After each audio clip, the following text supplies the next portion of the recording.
Kain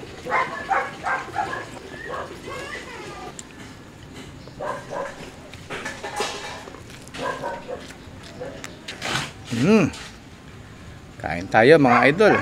Ulam natin, meron tayong itlog na tinorta sa isda, labong, may konting piritong isda, isang toyo. Yan po yung mga hindi pa kumakain mga idol. Kain tayo.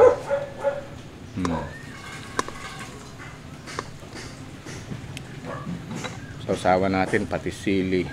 Yan, pati sili mga idol.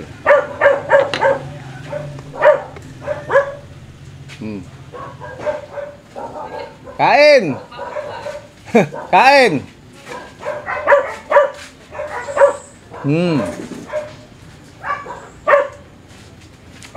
Kain tol!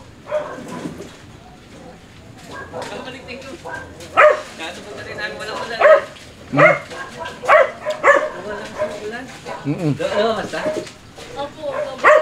Ada kwarto. Kain tayo. Kain. Ha? Munti kang naka-birthday ni Nene eh. Ay, oo nga. 27 eh. Hindi ako nakabati ko sa airport.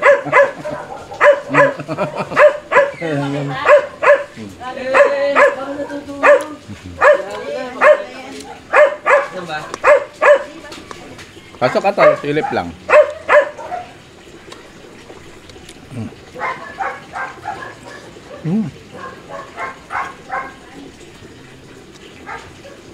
Malamig ang panahon. Patitigil lang ng ano, ang ulan. Wala. Tag-ulan ng mga idol kaya kailangan ayusin ang mga bubong, mga may tulong bubong. Yan. Wala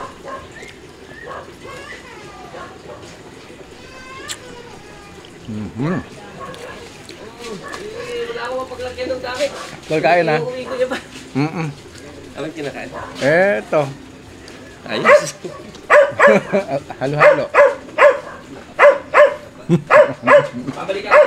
Sa loob ko. Ah, sige. Pagin mo ako, pagin dyan. Gusto makita ni Otto yung apo namin.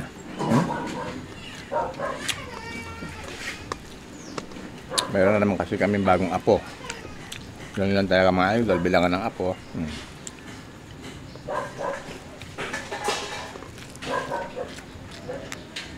Kailangan maging happy ka lang sa buhay mo.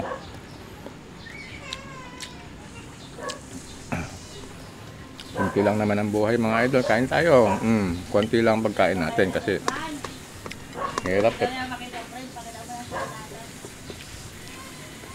Hirap yung masyado maraming kinakain.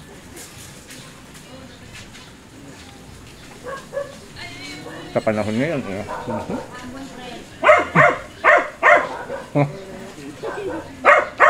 Lolo ka na naman. Hello. Lolo't lola na naman kayo.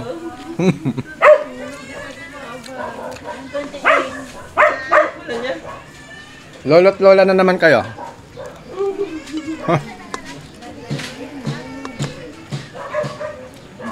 Hati-hat kain.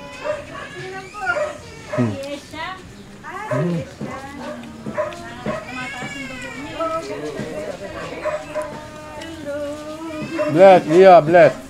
Bless na, ito na lang ulo. Kay Tita Mayet, bless kay Tita Mayet. Doon ka kay Tita Mayet, wag ka muna dyan. Ayaw tulog yung isang... Dio.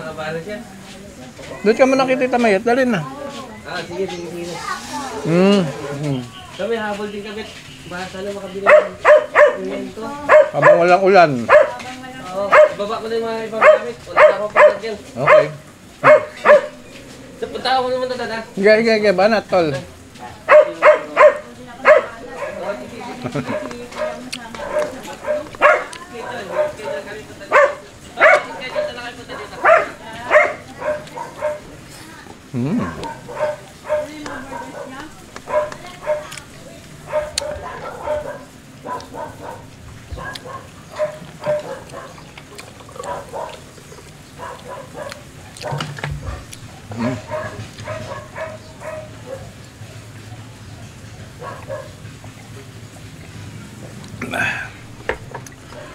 Sarap mga idol.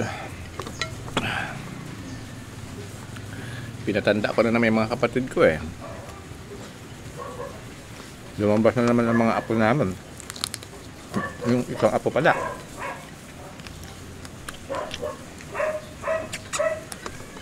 Ganun talagang buhay. Hindi bumabata.